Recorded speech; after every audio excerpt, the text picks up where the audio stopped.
रामगढ़ नाम के गांव में एक किसान हरि और उसकी पत्नी सुमन रहते थे। हरि बहुत गरीब इंसान था। उनके दो बेटे थे, सागर और भूषण। हरि और उसकी पत्नी हर रोज खेत में जाकर काम किया करते थे। वो दोनों अपने खेत में काम करने के अलावा दूसरों के खेतों में भी मजदूरी किया करते थे।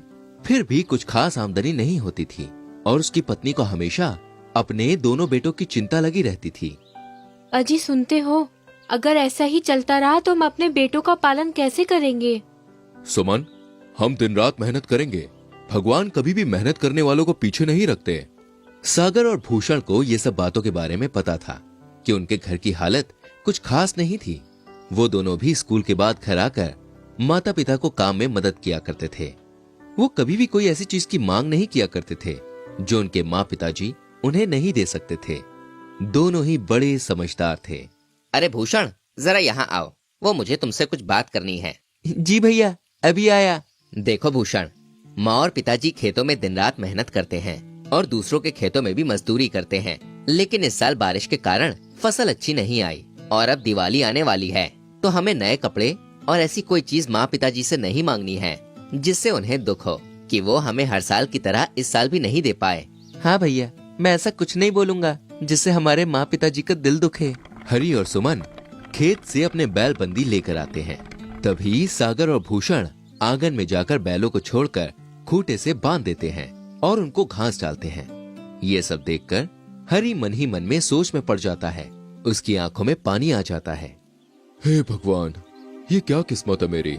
इतने प्यारे और समझदार बेटे हैं मेरे, और मैं उन्हें 2 वक्त की रूखी सूखी रोटी के अलावा कुछ भी नहीं दे पा रहा हूँ। इस साल भी मेरे बेटों को बिना नए कपड़ों और मिठाई के बिना रूखी सूखी रोटी के साथ ही दिवाली मनानी पड़ेगी। सुमन ये सब देख रही थी। उसकी भी आंखें भर आईं। उसे पता था कि ये क्या सोच रहे हैं। तभी सुमन आवाज लगाती है। अजी सुनते हो, चलो घर के अंदर। वहाँ खड़े खड़े क्या सोच रहे हो? मैं खाना बनाती हूँ, चलो जल्दी, सब हाथ मुंह धोकर अंदर आओ। सब लोग अंदर जाकर खाना खाने बैठ जाते हैं। खाना खाने के बाद भूषण और सागर बाहर खेलने जाते हैं।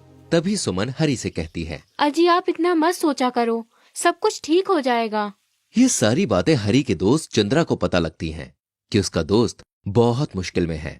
चंद्रा दूसरे दिन ही हरि के घर आता है और हरि से कहता है, अरे दोस्त, तुम्हारी ये हालत है। एक बार मुझे कह दिया होता तो मैं तुम्हारी कुछ मदद कर देता। अरे भाई, ऐसी कोई बात नहीं है। अच्छा, मुझे सब पता है, लेकिन तुम मुझसे भी मदद नहीं लोगे। मुझे पता है तुम बहुत खुददार किस्म के इंसान हो, लेकिन ऐसी हालत में दोस्त ही दोस्त के काम आता है। क्या पता आगे जाकर मुझे तुम्हारी कुछ जरूरत पड़ जाए, तब तुम मेरी मदद कर देना।